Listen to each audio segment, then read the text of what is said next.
ನಮಸ್ಕಾರ ವೀಕ್ಷಕರೇ. ಸೊ ಇವತ್ತು ಡೇ 1. ನಾನು ಪ್ರತಿನಿತ್ಯ ನಿಮಗೆ ಇಂಗ್ಲೀಷ್ ಹೇಳ್ಕೊಡ್ತೀನಿ. ಇಂಗ್ಲೀಷ್ನ ಚೆನ್ನಾಗಿ ಮಾತನಾಡಬೇಕು ಅಂತ ಅಂದರೆ ಹೇಗೆ ಸ್ಟಾರ್ಟ್ ಮಾಡೋದು, ಎಲ್ಲಿಂದ ಸ್ಟಾರ್ಟ್ ಮಾಡಿದ್ರೆ ನಮಗೆ ಇಂಗ್ಲೀಷ್ನ ಚೆನ್ನಾಗಿ ಅದ್ಭುತವಾಗಿ ಮಾತನಾಡೋಕ್ಕೆ ಬರುತ್ತೆ ಅನ್ನೋದನ್ನು ನಾನು ಹೇಳ್ಕೊಡ್ತೀನಿ. ಸೊ ಇವತ್ತಿನ ದಿನ ನನ್ನ ಪ್ರಕಾರ ನಾನೇ ತುಂಬ ಕಷ್ಟಪಟ್ಟು ಇಂಗ್ಲೀಷ್ ಕಲ್ತ್ಕೊಂಡಿದ್ದೀನಿ.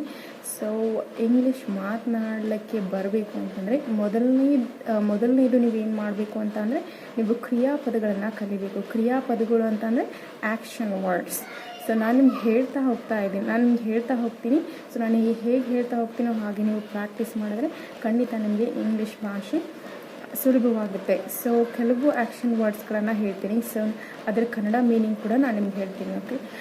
ಮೊದಲನೇದಾಗಿ ತಗೊಳ್ಳೋಣ, ರನ್ ಅಂತ ತಗೊಳ್ಳೋಣ. ನಿಮಗೆ RUN ರನ್ ಅಂತಂದರೆ ಓಡೋದು ಅಂತ ಎಲ್ಲರಿಗೂ ಕಾಮನ್ ಆಗಿ ಗೊತ್ತಿರುತ್ತೆ. ಸೊ ರನ್ ಅನ್ನೋದು ನಾವು ಮೊದಲನೇ ಆ್ಯಕ್ಷನ್ ವರ್ಬ್ ಫಾರ್ಮ್ ಅಂತ ಕರಿತೀವಿ. V1 run will be V1.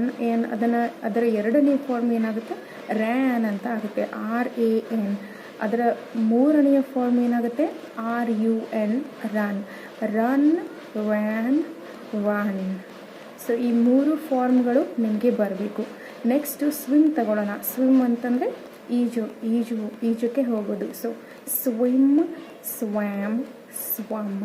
SWIM swim, SWAM swam, SWUM swum. So ಈ ಥರ V1, V2, V3 ನೀವು ಕಲಿತಾ ಪ್ರಾಕ್ಟೀಸ್ ಮಾಡ್ತಾ ಹೋದರೆ ಮೊದಲನೇದಾಗಿ ನಿಮಗೆ ಆ್ಯಕ್ಷನ್ ವರ್ಡ್ಸ್ ಬರಬೇಕು.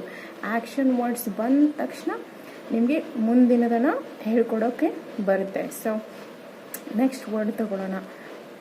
ಗೋ ತಗೊಳ್ಳೋಣ. ಇವಾಗ go, went, gone. GO WENT went, GONE gone.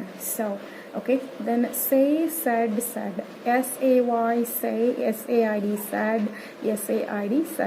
Next tell ತಗೊಳ್ಳೋಣ. ಟೆಲ್ ಅಂತಂದ್ರೂ ಕೂಡ ಹೇಳುವುದು. TELL tell, TOLD told, TOLD told. Next action word ತಗೊಳ್ಳೋಣ. Dance, danced.